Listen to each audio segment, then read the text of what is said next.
Hello बच्चों, let's read the question. Consider the following statements. First statement क्या है? Coenzyme और metal ion that is tightly bound to enzyme protein is called prosthetic group. Second क्या है? A complete catalytically active enzyme which is bound prosthetic group is called apoenzyme. Select the correct option.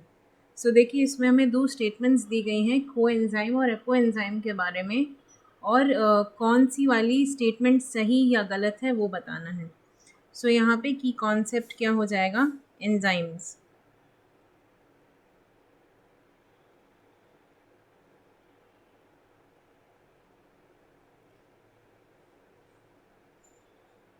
क्योंकि ये जो apoenzyme और coenzyme आप देख रहे हैं, ये एंजाइम्स के ही दो अलग अलग हिस्से हैं.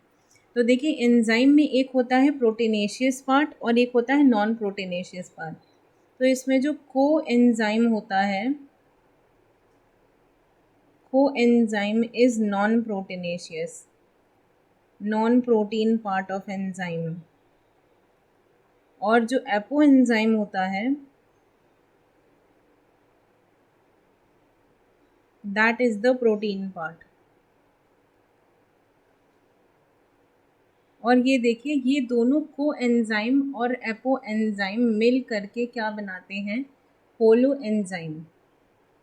यानी कि coenzyme which is the non-proteinaceous part plus apoenzyme मिलके क्या बनाते हैं? Holo enzyme.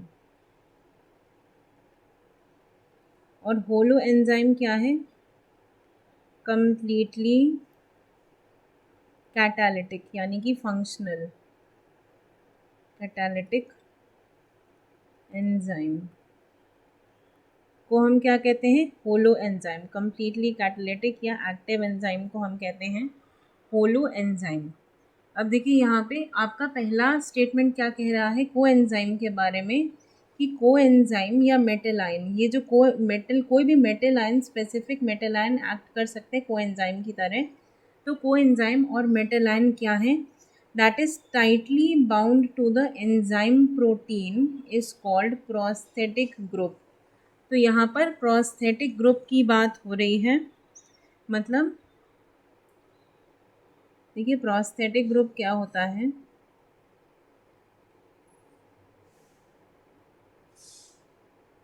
Prosthetic group is the non-proteinaceous metal ion that acts as a coenzyme tightly bound with the protein forming. So it is the non-proteinaceous metal ion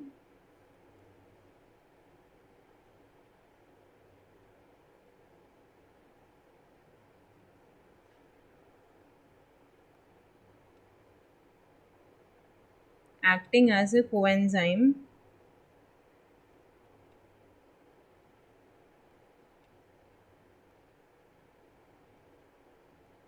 tightly bound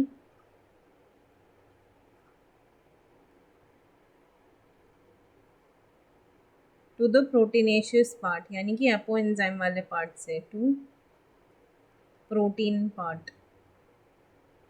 उसको हम क्या कहते हैं? Prosthetic group कहते हैं. ये बिल्कुल सही बात है. तो यहाँ पे आपका जो ऑप्शन, जो आपका ए वाला स्टेटमेंट है, that is absolutely correct. This statement is true.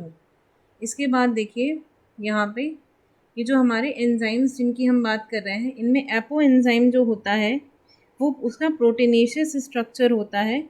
और यहाँ पे हमारे स्टेटमेंट में क्या बोला गया है कि अ कम्प्लीटली कैटलिटिकली एक्टिव एंजाइम. यहाँ पे कैटलिटिकली एक्टिव एंजाइम की बात की गई है, जो कि क्या है? जो प्रोस्थेटिक ग्रुप से बाइंडेड है, और उसको हम एपो एंजाइम कहते हैं. देखिए, ये गलत है, क्योंकि प्रोस्थेटिक ग्रुप से बाइंड है ये तो सही है, लेकिन कंप्लीट कैटलिटिकली एक्टिव एंजाइम को हम क्या कहते हैं? होलो एंजाइम, और ना कि एपो एंजाइम. एपो एंजाइम सिर्फ उसका प्रोटीनेशियस पार्ट होता है, जो कि कोएंजाइम से टाइटली बाइंड करता है, या प्रोस्थेटिक ग्रुप से कोएंजाइम से टाइटली बाइंड करके होलो एंजाइम बनाता है, जो कि कैटलिटिकली एक्टिव एंजाइम का दूसरा नाम है। सो यहाँ पे ये जो आपका सेकंड स्टेटमेंट है ये गलत हो जाएगा। तो देखिए क्या हमारे पास ऐसा कोई ऑप्शन अवेलेबल है, तो इसमें जिसमें A is true and B is false. देखिए आपका जो ऑप्शन सी है उसमें क्या लिखा हुआ है कि ए आपका ट्रू है, सी और बी आपका फॉल्स है। तो the right answer to this question will become option C.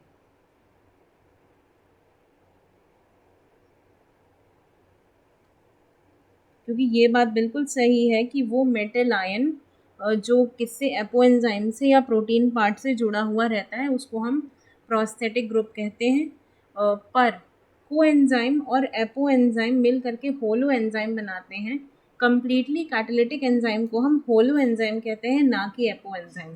So I hope you understood it well. Best of luck.